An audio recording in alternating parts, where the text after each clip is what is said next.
As you well know, that in gardening that you have to have a rigorous scientific method in all the things that you do.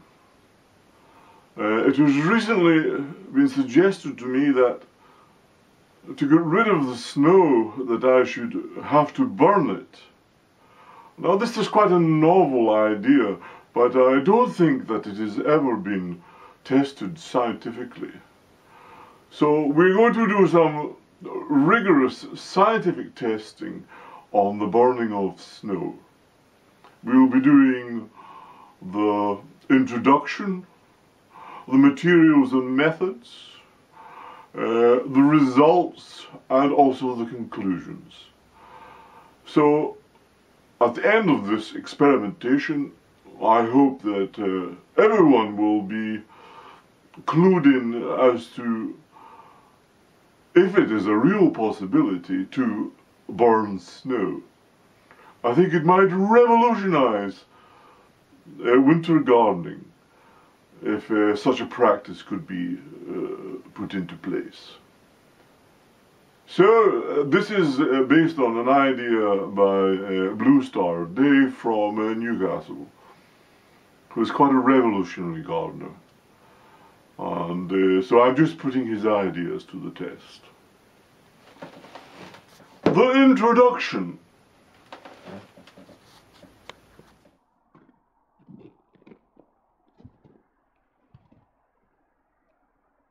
You must be aware that of the old saying that goes, red sky at night, shepherd's delight, and red sky in the morning, shepherd's warning.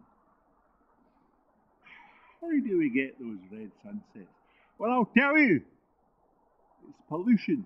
That's what it is. It's all those little particles in the air. And then when the light from the sun comes through it, it reflects it and does, you know, all that spectrum stuff to it. And what happens is that you get red sunsets. And then you've got all those people over in America, they do rain dances. Yeah, the Indians, they've got a special dance for bringing the rain. But then there's other people who fly airplanes and they seed clouds. I don't know what it means to seed a cloud, but I should imagine it's putting some little particles into the air so that the water condenses on them, and then the rain falls. So you might be asking yourself, where is all this leading? Well, that Blustardave, in one of his comments to me, he said, that snow, why don't you burn it? And I thought to myself, yeah, burning stuff, putting particles into the air, bringing the rain, changing the microclimate. That's what it's all about. Gardening is all about microclimates, you know, the sunlight and the rain and the fertilizer and whether it's in the shade or in the light and things like that.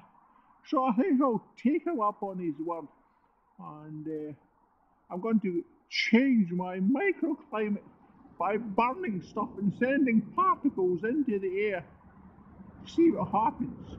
To see, you know, the sky changes or something, all that smoke and all that filth goes up into the air. If in 2 weeks' time all this snow that's lying around about, if it disappears. So that's going to be the experiment. And where am I going to get the stuff to burn? Well, I'll tell you, I got it from a hedge, from a Rosa rugosa.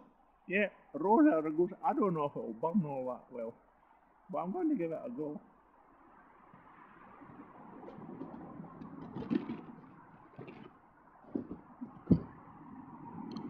Materials and methods. And there we have it, over there, that big pile. Just look at it. Do you think that's going to change the atmosphere if I put a flame on that? I wonder if the police will come around, you know.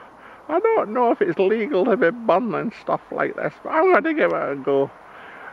And if the police comes, then I'll say, "It's that Blustardave. Go and get him. It was him that said I should do it." I'll blame it all on him. He'll get the blame and chucked in the jail. So you want to start a fire? Well, I've always found the best way of doing it is to use milk cartons. You see, this is Valio. This is a Finnish company. Valio means choice. And that's Maito, which means milk. See, I'm giving you an education here, how you can just say milk in Finnish, Maito. And kevyt means light milk. It's only got about 1% fat in it. And then the other thing you can have here is the old egg cartons filled with little spots of candle wax. That really gets it going.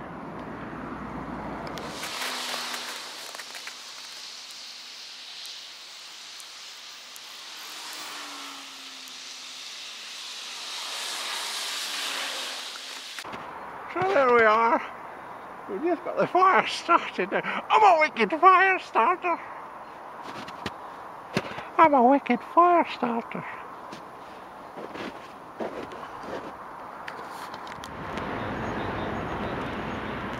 So there she goes. Let's see if it catches in this big pile of sticks goes up in flames. Let's see. Ah, there she goes. She's not going all that well, but I think the wood might be a little bit too wet still. But it was a good try. So, I'm afraid to say that Dave's idea of burning snow, it just does not work. I've struggled over that fire for goodness knows how long, and it's just not doing anything. I think the wood's all just wet. I'll have to wait until the weather gets better before I can burn it. So that's the end of that experiment of changing a microclimate and burning snow. It was a complete abject failure. Spontaneous combustion. That's what we have in here. Looks like spontaneous combustion. And up in the sky. What do you call them? Those chemtrails. So there it goes. Look at that. I have to say that Dave isn't so far off the mark. Just getting things to burn. Look how well it went. I think I'll have to get a rake and rake that in there to the centre to get it all burnt down.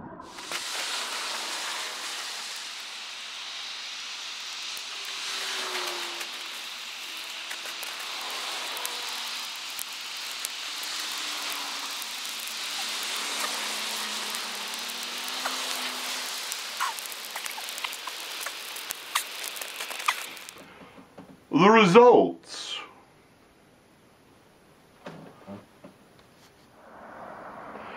Well, my attempts at burning the snow was completely unsuccessful. It just did not burn. I think there's some other phenomena going on here. There's a big hole in there. Look, it went down into the snow. So we'll have to do more experimentation to find out just what's happening with this snow. It's a new phenomenon, I think. I think I might call it melting. And finally, the conclusions. And if anybody has any good ideas of how to burn snow, then drop a comment, because if you can do it, then I would like to know how it's done. But for me, it just doesn't work. Burning snow. Failure. Well, that's the end of the experimentation, and I would just like to make some concluding remarks regarding observations of experimental data. You know that Schrodinger's cat in the box, It all depends who the observer is as to what they see. And with the snow burning experiment, I think that perhaps other people would see different results. And to illustrate this, I would just like to offer a little insight into how we observe things and how one person may see something that another person doesn't. And I think the only conclusion that we can take from this snow burning experiment is that you can never trust a man who wears a cat on his head. Thank you very much for your interest and your patience in looking at this video. That's all for now. Bye bye. There you can see 6 candles burning. They're reflected in the triple glazing, and I'm looking at them, and what I see is completely different from what my wife sees. If I move this candle over here,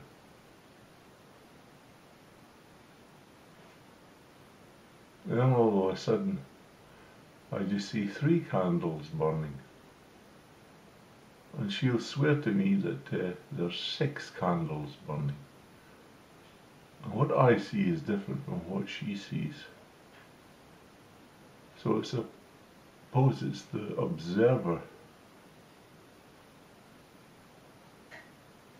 So you get contradictory reports as to what exists, because one person sees one thing and another person sees another. It's that Schrödinger cat in a box, whether it's alive or whether it's dead. Things just depend upon the observer, whether you see 3 candles or whether you see 6. But in reality, there is only 2 and not 6. So, all depends where you are when you're observing things, what you see.